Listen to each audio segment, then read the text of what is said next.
Tata safari ఇచ్చారని చెప్పి ఓ బాధపడిపోయావు. అవునులే, నీకున్న ఆస్తికి టాటా సఫారీ అంటే ఎక్కడ లెక్క ఉండదు అనుకో, అది వేరే విషయం. కానీ 2019లో నువ్వు సీఎంగా ఎక్కిన తర్వాత అప్పుడు ఎక్స్ సీఎం అయిన చంద్రబాబు నాయుడు గారికి, అప్పటికి 14 సంవత్సరాల ముఖ్యమంత్రి అయిన వ్యక్తి, అటువంటి వ్యక్తికి నువ్వు ఇచ్చింది టాటా సఫారీయే. ఈరోజు మీకు ఇచ్చింది నేను టాటా సఫారీయే. ఆ టాటా ఎలాగోలాగా గవర్నమెంట్ మీద బురద చల్లాలనే ఉద్దేశంతో ఈరోజు ఇది చేసే ప్రయత్నం ఇది. అంటే వెహికల్ కూడా సరిగా ఇవ్వలేదని ప్రజల్లో ఒక క్రియేట్ చేయడానికి నువ్వు చేసిన ఒక డ్రామా ఇది. ఆ రోజు చంద్రబాబు నాయుడు గారికి ఇంకో విషయం చెప్పనా, ఆ రోజు చంద్రబాబు నాయుడు గారికి నువ్వు ఇచ్చింది టాటా సఫారీ. ఈరోజు కూడా ఒక సీఎంగా ఉన్న వ్యక్తి హైదరాబాద్ వెళ్ళినా, ఢిల్లీ వెళ్ళినా టాటా సఫారీ ఎక్కుతారు, బుల్లెట్ ప్రూఫ్ కారు.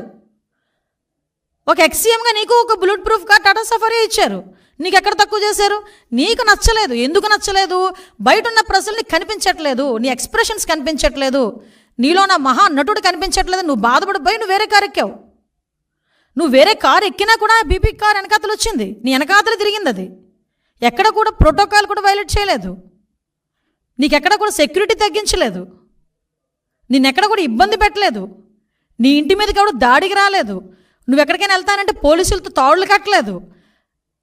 సో ఎక్కడ ఆటవిక పరిపాలన జరిగిందో ఒక్కసారి నేను చర్చించుకోవాలి. ఈరోజు ఈ సిచ్యువేషన్స్ అన్నిటి గురించి కూడా నువ్వు వెళ్తున్నావు. సెక్యూరిటీ విషయంలో గురించి చూద్దాం. అసలు యాక్చువల్గా సెక్యూరిటీ రివ్యూ కమిటీ అని చెప్పి ఎస్ఆర్సీ అని ఒకటి ఉంటుంది. అందులోనే IBGID 2 ఉంటాయి. వాళ్ళు ఫిక్స్ చేస్తారు ఎంత ఎవరికి ఎలాంటి సెక్యూరిటీ కావాలి, ఎవరికి ఎలాంటి సెక్యూరిటీ ఇవ్వాలి అనేది వాళ్ళు ఫిక్స్ చేస్తారు. సో వాళ్ళ ఫిక్సేషన్ ప్రకారం కూడా నువ్వు వెహికల్ ఎక్కావు, నీకు బీపీ వెహికల్ నీకు పంపించారు, సఫారీ పంపించారు, అది దిగిపోయావు. నీకు థ్రెట్ లేదా? రేపు పొద్దున్న ఏం చేస్తావు? ఎవడో నీ మనిషి ఏదో రాయి విసిరించుకుంటావు. నీకు అలవాటు కదా గులకరాలతో ఆడుకోవడం, కోడికత్తులతో ఆడుకోవడం. ఒక రాయి విసిరించుకుంటావు. అదిగో చంద్రబాబు నాయుడు గారు చేయించారని చెప్పి మళ్ళీ మాట్లాడడానిక? మరి ఎందుకు బీపీ కారు నువ్వు దిగావు? నీకు థ్రెట్ లేదనా? బీపీ కారు ఎందుకు దిగాల్సి వచ్చింది? నీ కారు ఎందుకు ఎక్కాల్సి వచ్చింది? అంటే ఏదో రకంగా గవర్నమెంట్ మీద బురద చల్లాలి. ఇంకొక విషయం చెప్తా. ఎప్పుడైతే మనోడు 24న ఎప్పుడో ఐ థింక్ కొంతమంది ఏదో మీడియాలో చూశాను, 24న ఎప్పుడో ఢిల్లీలోకి వెళ్ళి ధర్నా చేస్తాడంట బుధవారం. అతను ఢిల్లీలో ఎందుకు చేస్తున్నాడు తెలుసా? మరి 22వ తారీఖు నుంచి అసెంబ్లీ ఉంది కదండి, అసెంబ్లీలో వస్తే మన బండారం బయటపడిద్ది. ఈ 10 రోజుల నుంచి కూడా చంద్రబాబు నాయుడు గారు ప్రతి డిపార్ట్మెంట్ నుంచి కూడా వైట్ పేపర్స్ రిలీజ్ చేస్తూ ఉంటే అందులో మనోడు తాలూకా బాగోతాలు, భూభాగోతాలు, దందాలు అన్నీ బయటకు వస్తూ ఉంటే ప్రజల్లో ఒక చర్చ జరుగుతుందని, ఒక డైవర్షన్ పాలిటిక్స్ తీసుకోవటానికి, ఒక వర్గ విభేదాల మధ్య జరిగిన ఒక హత్యని బేస్ చేసుకొని బురద చల్లే ప్రయత్నం చేయడానికి ఈరోజు కిందకు వచ్చాడు. ఈయన లైమ్ లైట్లోకి బయటకు వచ్చి ఈరోజు మాట్లాడుతున్నాడు. 23-24లో శ్వేతపత్రం లా అండ్ ఆర్డర్ మీద, గాంజా మీద, డ్రగ్స్ మీద అసెంబ్లీలో ప్రవేశపెట్టడానికి చంద్రబాబు నాయుడు గారు ఈరోజు అసెంబ్లీలో ప్రవేశపెట్టడానికి సిద్ధపడ్డాం. నీకు దమ్ముంటే ఇక్కడే ఆటవిక పరిపాలన జరిగిపోతుంది, ఇలా జరిగిపోతుంది, అలా జరిగిపోతుంది అని నువ్వు అనుకునుంటే, నిజంగా నీ మనసాక్షికి నువ్వు అనుకునుంటే దమ్ముంటే అసెంబ్లీకి రా, అసెంబ్లీలో మాట్లాడేసుకుందాం. నువ్వు వెళ్ళి ఆ రోజు వెళ్ళి అసెంబ్లీ అయిపోయిన తర్వాత కూడా ఢిల్లీకి వెళ్ళొచ్చు. అసెంబ్లీ పీరియడ్లోనే ఢిల్లీకి వెళ్ళాల్సిన అవసరం ఏం లేదు కదా. ఉన్న పట్టుమని ఉన్న 11 మందిని, నీతో కలిపి 11 మందిని కూడా ఎందుకు అటువైపు తిప్పేది? రమ్మని అసెంబ్లీకి, వాళ్ళకి అసెంబ్లీకి వెళ్ళాలి, నా దాస్తోనే కదా ఎమ్మెల్యేలకి నెగ్గేది.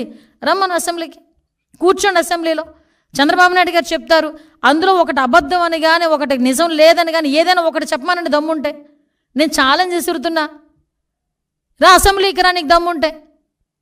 ఈరోజు నీ మీద నువ్వు ఇన్ని అబద్ధాలు మాట్లాడుతుంటే నేను ఒకటే అడుగుతున్నా, అక్కడ జగన్మోహన్ రెడ్డి అవనేయండి, వేరేవాడు ఎవడైనా అవనేయండి, గవర్నమెంట్ మీద తప్పుడు ఆరోపణలు చేస్తే కేసులు పెట్టడానికి కూడా వెనుకాడం, చట్టపరమైన చర్యలు తీసుకోవడానికి కూడా ఎట్టి పరిస్థితులను వెనుకాడం.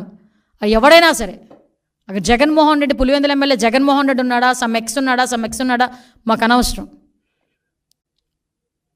ఎందుకు ఒకటే చెప్తున్నా, RRR గారు ఉన్నారండి, రఘురామకృష్ణరాజు గారు. ఎందుకు ఆ రోజు నువ్వు తీసుకెళ్ళి కొట్టించి చంపించేద్దామని కూడా ఆలోచన చేసి రకరకాలైన విన్యాసాలు చేసి అతను తీసుకెళ్ళి అరెస్ట్ చేసావు? ఒక ఎంపీని, సిట్టింగ్ ఎంపీని. TV5 మూర్తి గారు ఉన్నారు, ఆయన మీద ఎందుకు రాజద్రోహం కేసు పెట్టావు? అసలు రాజద్రోహం కేసు అన్నదే లేదు. అసలు యాక్చువల్గా రాజద్రోహం కేసు అనేది నువ్వు చెప్పినట్టు, నువ్వు పెట్టినట్టు ఉంటే కనుక ఫస్ట్ ఈరోజు కేసు బుక్ చేయబోయేది రాజద్రోహం కేసు నీ మీదే ఫస్ట్ బుక్ చేయబోయేది. ఆ రోజు ప్రతి ఒక్కరి నోళ్ళు నొక్కి డిపార్ట్మెంట్ని తొత్తుల కింద వాడుకొని ఈరోజు తిరిగి చంద్రబాబు నాయుడు గారి మీద, ఎన్డీఏ కూటమి మీద బురద చల్లి నేను గవర్నర్ దగ్గరికి వెళ్తాను, గవర్నర్ గారి దగ్గరికి ఇవన్నీ కాదు నేను కొన్ని ఇస్తాను. నాగమ్మ హత్య కేసు గురించి ఏమైందో చెప్పు. నాగమ్మ ఫ్యామిలీ దగ్గరికి వెళ్ళగలిగావా? పులివెందెల్లో నాగమ్మని హత్య చేశారు. ఎందుకు నీ కోట్లు వేసిందే కదా పాప నాగమ్మ. కనీసం వాళ్ళ ఇంటికైనా వెళ్ళగలిగావా? పోనీ సీఎం స్థాయిలో వెళ్ళలేకపోయావు, మరి మొన్ననే వెళ్ళలేకపోయావా? ఒక్కళ్ళ గురించి మాట్లాడలేక, ఒక్కళ్ళ గురించి ఏంటది దానికి కనికరం చూపించకుండా, కన్సెంట్ చూపించకుండా ఈరోజు రాజకీయంగా ఏదో రకంగా బురద చల్దామని నోటికి వచ్చినట్టు మాట్లాడుతున్నాం. మేము ఒకటే చెప్తున్నా, ఈరోజు గాంజా విషయంలో మొన్న మన వినుకొండ ఇష్యూలో కూడా వాళ్ళ ఎక్స్ఎమ్మెల్యే చెప్పాడు గంజాయి మత్తులో చంపాడని.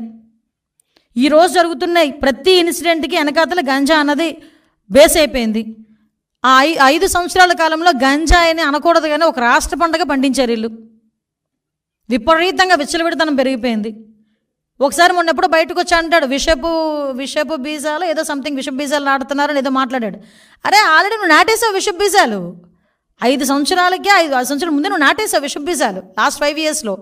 దాని తాలూకు అవశేషాలు ఇప్పుడు కొన్ని బయటపడుతున్నాయి. వాటిని ప్రక్షాళన చేసుకోవాల్సిన బాధ్యత మా మీద ఉంది. డిపార్ట్మెంట్ కూడా ప్రస్తుతం వరకు ఏమైపోయిందంటే, ఇంతవరకు డిపార్ట్మెంట్ కూడా కొంతమంది ఇప్పటికీ పరదాలు కట్టడానికి బారికేడ్లు వేయటం పరిస్థితి అయిపోయింది. అది కాదు, వాళ్ళు కూడా రంగంలో దిగుతున్నారు డిపార్ట్మెంట్ వాళ్ళందరూ. ఎస్పీల గురించి ఎంత ధైర్యం ఉంటే ఎస్పీల గురించి పేర్లు పెట్టి మాట్లాడతాడండి. ఆవిడ రెడ్డెడ్ మంచోడట, తర్వాత వచ్చిన శ్రీనివాస్ మంచోడు కాదంట ఆ పల్నాడు ఎస్పీల గురించి. అంటే ఇక్కడ ఎంత విషయాన్ని కక్కాలని చూస్తున్నాడో ప్రజలందరూ కూడా అర్థం చేసుకోవాలి. దయచేసి ఒకటే చెప్తున్నానండి, ఈరోజు రాజారెడ్డి రాజ్యాంగాన్ని ఆ రోజు అమలుపరిచి ఈరోజు చంద్రబాబు నాయుడు గారు యాజ్ పర్ రూల్ ప్రకారం వెళ్తూ ఉంటే మాట్లాడుతున్నాడు. సంక్షేమ కార్యక్రమాలు అమలు చేయలేదు.